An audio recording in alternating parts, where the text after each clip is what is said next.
All of you. सो मेरा नाम अनन्या राज है और मैं यूट्यूब पे अभी वीडियोस बनाती हूँ अपना रिवीजन के लिए। तो अभी मैं एक इंग्लिश ग्रामर का टॉपिक पढ़ा रही हूँ टेंस, जिसका आज पार्ट 6 है। और हमने पिछले वीडियो में प्रेजेंट कंटिन्यूअस टेंस स्टार्ट कर दिया था। उसमें हम लोग अफर्मेटिव सेंटेंसेस पढ़ चुके हैं और आज मैं आप लोग को बताने वाली हूँ नेगेटिव सेंटेंसेस, उसका दूसरा नंबर, यानी कि सेंटेंसेस के 6 पार्ट होते हैं, उसमें से हम लोग पहला पढ़ चुके हैं। आज हम लोग पढ़ेंगे दूसरा नंबर। तो दूसरा हमारा नेगेटिव सेंटेंसेस है।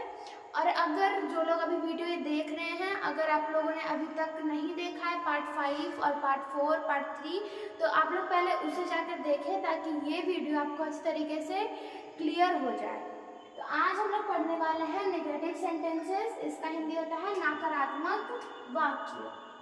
तो उसका स्ट्रक्चर है subject plus is, am, are plus not plus before plus object. तो अगर आप लोगों को अफर्मेटिव सेंटेंसेस का स्ट्रक्चर याद होगा तो ये जो स्ट्रक्चर है ये उससे थोड़ा सा सिमिलर है। इसमें बस हम लोग का एक ऐड हुआ है, वो है नॉट।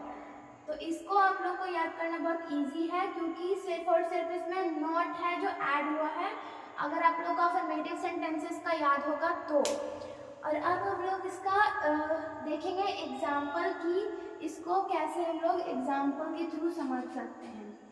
तो इसको इरेज कर लेते हैं ताकि आप लोग को अच्छे तरीके से दिख सके।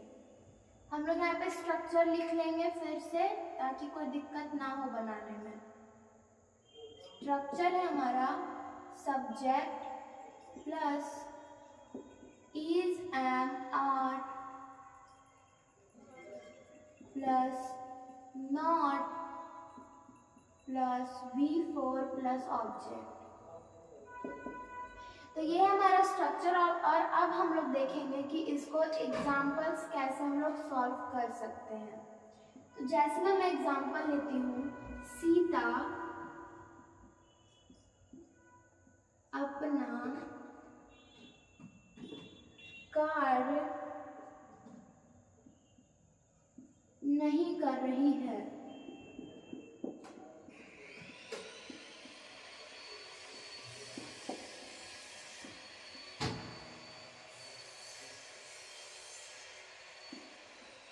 सीता अपना कार्य नहीं कर रही है। तो इसका हम लोग स्ट्रक्चर के थ्रू देखते हैं कि कैसे बनाएंगे। तो सीता का हम लोग सिंपल उसका इंग्लिश लिखेंगे सीता।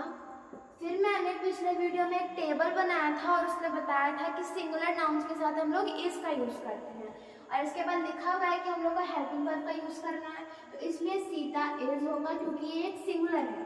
फिर सीता इज, फिर हमारा स्ट्रक्चर में है कि हम लोग को हेल्पिंग वर्ब के साथ नॉट का यूज करना है, तो इसलिए हम लोग यहाँ पे यूज करेंगे सीता इज नॉट। फिर है हमारा V4। तो मैंने बताया था, मैंने कल आप लोग को 2 रूल्स भी बताए थे V4 में चेंज करने वाला। तो वो अगर आप लोगों को याद है तो वैसे ठीक रहेगा। वैसे जो मीनिंग यहाँ पे आ रहा है उसका इसमें कोई काम नहीं है। तो V4 लगेगा हमारा सीता इज नॉट डूइंग। करना का हम लोग का इंग्लिश मीनिंग होता है डूइंग। फिर हमारा होगा अपना का मीनिंग। पहले हम लोग ऑब्जेक्ट का नहीं लिखेंगे, पहले लिखेंगे अपना का मीनिंग। तो ये लड़की है, सी लड़की हो रही है, सीता है, तो इसलिए हम लोग यहाँ पे लिखेंगे Sita is not doing her work. और ये जो अपना का मीनिंग है ये मैंने आप लोगों को कल भी सिखाया था, लेकिन वो चीज़ मैं आज फिर से रिपीट करने वाली हूँ। तो पहले हम उसको इरेज करते हैं। अगर आप लोग इसका स्क्रीनशॉट लेना चाहते हैं तो एक बार ले लें ताकि फिर आप लोग इसको याद कर सकें। तो अब हम लोग देखेंगे कि अपना का जो मीनिंग है हम लोग किस तरीके से याद रख सकते हैं। कल मैंने शॉर्ट में बताया था, लेकिन आज मैं अच्छे तरीके से समझाकर बताना चाहती हूँ ताकि आप लोगों को याद रहे। तो फिर से कल की तरह हम लोग लिखेंगे नोट। फिर यहाँ लिखते हैं कि क्यों होगा, क्या होगा। तो यहाँ पे अगर रहेगा बॉयज, बॉयज नेम या फिर सिंगुलर नाउन, और आपको भी पता है कि सिंगुलर नाउन ही है, लड़कों के लिए हम लोग यूज करते हैं ही का, ठीक है। तो सिंगुलर नाउन्स में हम लोग ही को इंक्लूड कर सकते हैं, सिंगुलर नाउन्स। तो कह रहा है कि किसी भी लड़के का नाम रहे या फिर ही रहे तो उसके लिए हम लोग यूज करेंगे हिज का, उसके लिए यूज करेंगे हिज का। दूसरा नंबर पे हमारा आता है कि गर्ल्स नेम रहे, गर्ल्स नेम, ठीक है। और अगर सिंगुलर नाउन्स यानी कि शी, सिंगुलर नाउन्स में हमारा शी इंक्लूड होता है, सिंगुलर नाउन्स, तो इट मीन्स कि गर्ल्स का नाम रहे या फिर किसी लड़की का नाम हो या फिर शी हो, तो उसके साथ हम लोग यूज करेंगे हर का।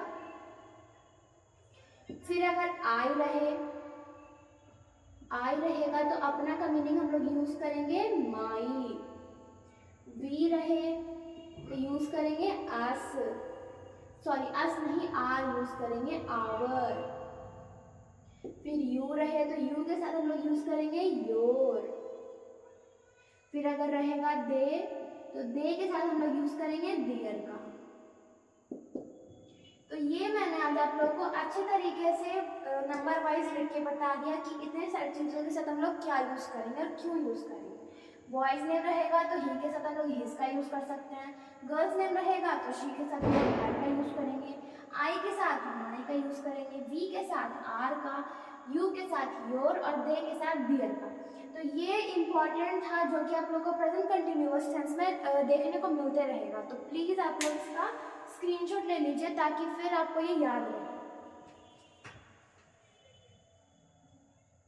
तो अब हम लोग देखते हैं कि और कोई ऐसा एग्जाम्पल लेंगे, हम लोग थोड़ा इम्पॉर्टेंट एग्जाम्पल लेंगे जिससे कि हमारा प्रेजेंट कंटिन्यूअस टेंस जो है वो अच्छी तरीके से क्लियर हो जाए। और कुछ एग्जाम्पल देखेंगे हम लोग। तो जैसे कि मैं अभी एक एग्जाम्पल ले रही हूँ, अभी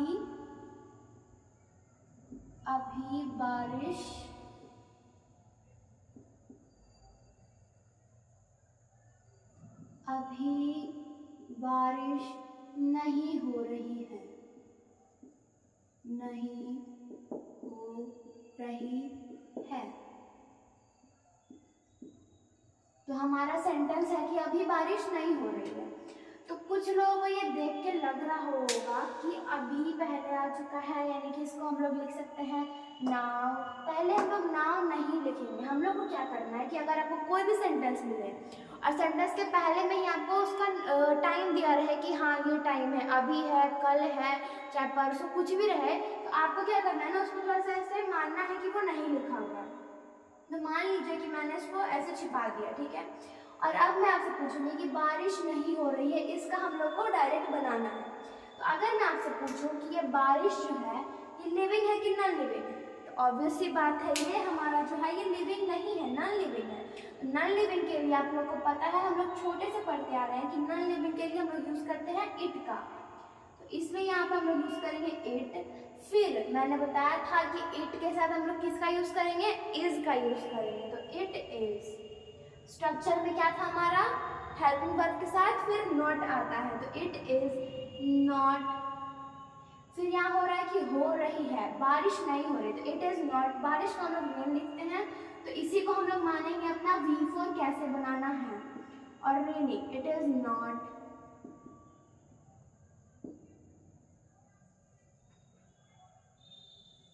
it is not raining now. और अभी का हम लोग इंग्लिश लिखते हैं नाउ, तो यहाँ लिख देंगे नाउ। तो ये हमारा हो गया कि अभी बारिश नहीं हो रही है, it is not raining now. जैसे मैं दूसरा एग्जांपल लेती हूँ कि वह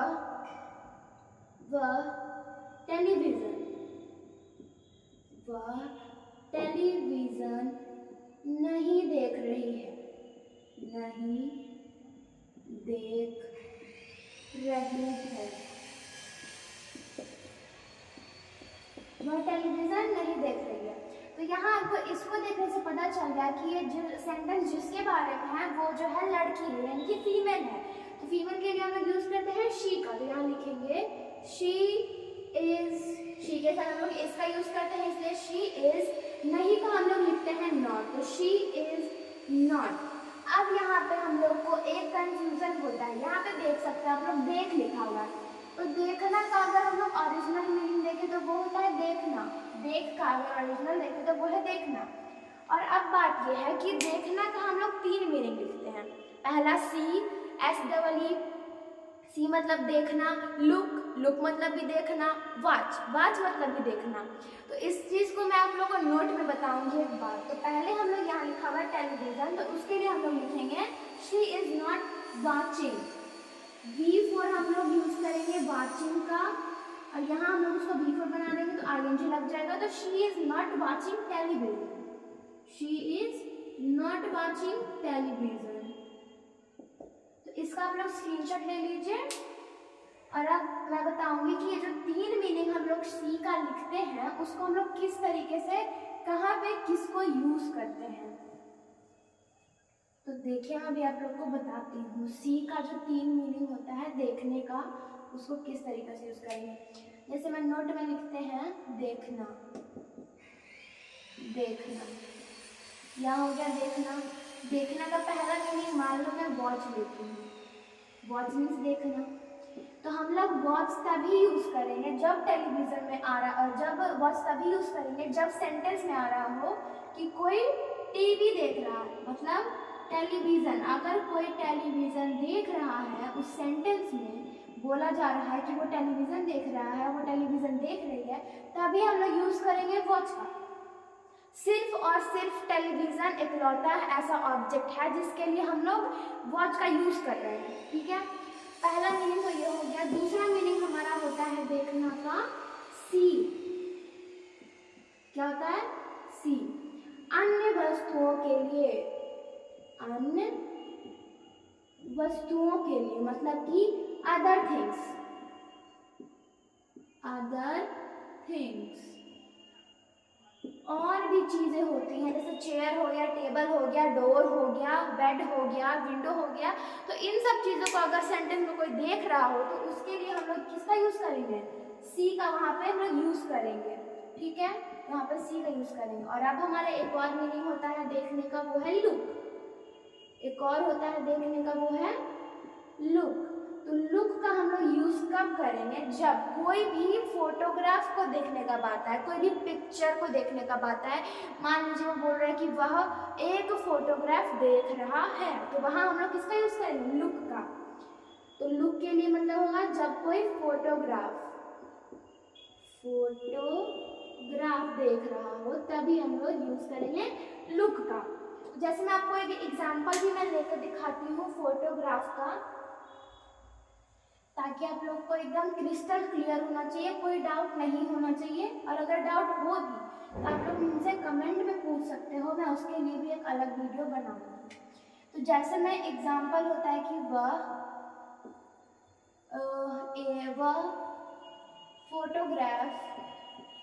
फोटोग्राफ छोड़िए, उसको हिंदी डायरेक्ट लिखते हैं। वह तस्वीर नहीं देख रहा है, वह तस्वीर नहीं देख रहा है।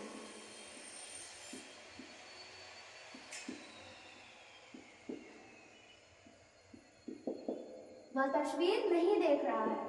तो जैसे में वह तस्वीर नहीं देख रहा है तो उसको हम लोग लिख सकते हैं he is not looking at the picture, he is not looking at the picture. ठीक है, तो ये मैंने एग्जांपल दिया आपको देखने का, जो मीनिंग मैंने 3 बताया उसका। ठीक है, तो आपको याद रखना है कि हम लोग सी कहाँ पे यूज करेंगे? किसी अन्य चीजों के लिए। अगर आपको कोई डोर देखना हो, विंडो देखना हो, कुछ भी सेंटेंस में देखने का बात है तो वहाँ हम लोग सी का यूज करेंगे। और अगर आपको रहे कि कोई तस्वीर देख रहा है, कोई फोटोग्राफ देख रहा है, तो वहाँ लुक का। और सिर्फ टेलीविजन के लिए हम लोग यूज करेंगे वॉच का। ठीक है, तो ये आपको हो गया क्लियर। और जैसे मैं एक और एग्जाम्पल लेती हूँ, वह मुझे परेशान नहीं कर रहा है,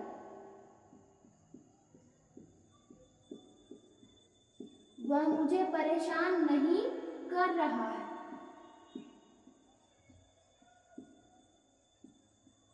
ठीक है, तो इसको मैं इरेज करके लिखती हूँ क्योंकि इसमें बहुत लोगों को कंफ्यूजन होगा, तो इसको हम लोग थोड़ा सा डिटेल में पढ़ेंगे। इसलिए हमारा एग्जाम्पल था कि वह मुझे परेशान नहीं कर रहा है, वह मुझे परेशान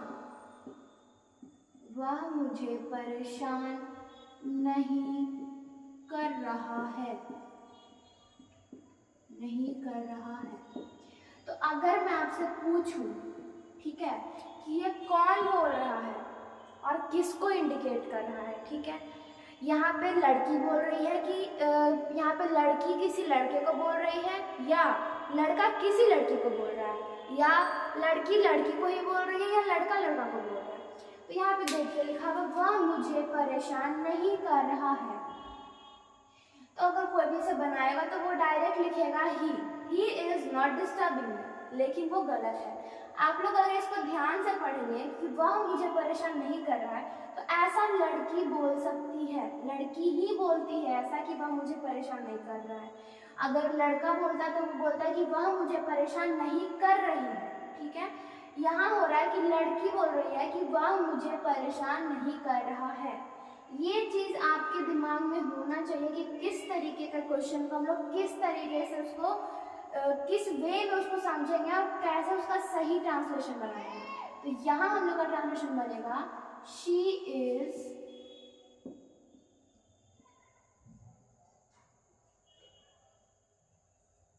यहाँ ट्रांसलेशन बनेगा she is not disturbing me.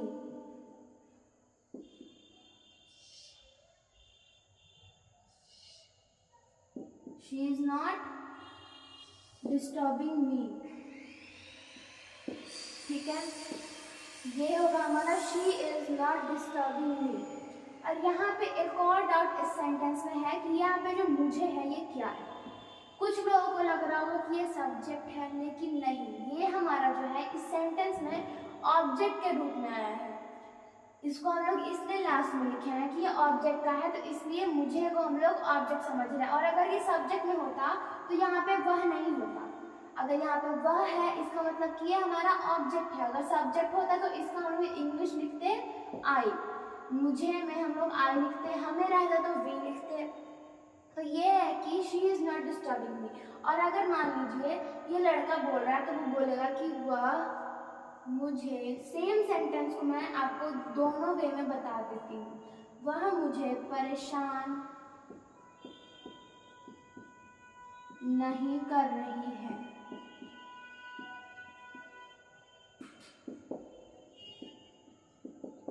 ठीक है, तो इसका हम लोग बनाएंगे he is not disturbing me. He is not disturbing me। तो आप लोग इसका एक बार स्क्रीनशॉट ले लीजिए, क्योंकि ये सेंटेंस जो है ये इम्पॉर्टेंट है। आपको ये किसी भी कोई भी आपको कंफ्यूज करने के लिए ऐसे सेंटेंस का इंग्लिश करने बोल सकते हैं, तो इसलिए इसका स्क्रीनशॉट ले लीजिए। अब मैं आप लोग को एक एक्स्ट्रा चीज़ बताने वाली हूँ, जो कि है सब्जेक्टिव केस और ऑब्जेक्टिव केस। अब पिछले सेंटेंस में सेंटेंस को याद करने का ट्राई करें तो उसमें क्वेश्चन था कि वह मुझे परेशान नहीं कर रही है। तो वहाँ मुझे का हम लिखे थे लास्ट में उसको ऑब्जेक्टिव मान के मी। तो वहाँ पे हम मी ही क्यों लिखे, वहाँ तो हम हर हिज कुछ भी लिख सकते थे, देम लिख देते, डियर लिख देते। तो वो आपको कंफ्यूजन ना हो कि वहाँ पे मी ही क्यों आया, इसलिए मैं आप लोग को ये क्लियर कर देती हूँ सब्जेक्टिव केस और ऑब्जेक्टिव केस। तो आई, अगर आई रहेगा, जैसे वहाँ पे मुझे था तो मुझे का इंग्लिश हम लोग आई लिख रहे थे, तो अगर वहाँ हम लोग आई रहेगा तो आई को हम लोग ऑब्जेक्टिव केस में मी लिखते हैं। अगर वी रहेगा हमें तो अस लिखते हैं। अगर दे रहेगा तो वहाँ हम लोग देम का यूज़ करेंगे। और अगर यू रहेगा तो यू का हम लोग सिर्फ यू का ही यूज़ करेंगे, उसमें हम लोग कोई चेंज नहीं करते हैं। और अगर मैं इस साइड थोड़ा सा फिर से इरेज करके लिखते हैं ताकि सारा अट जाए।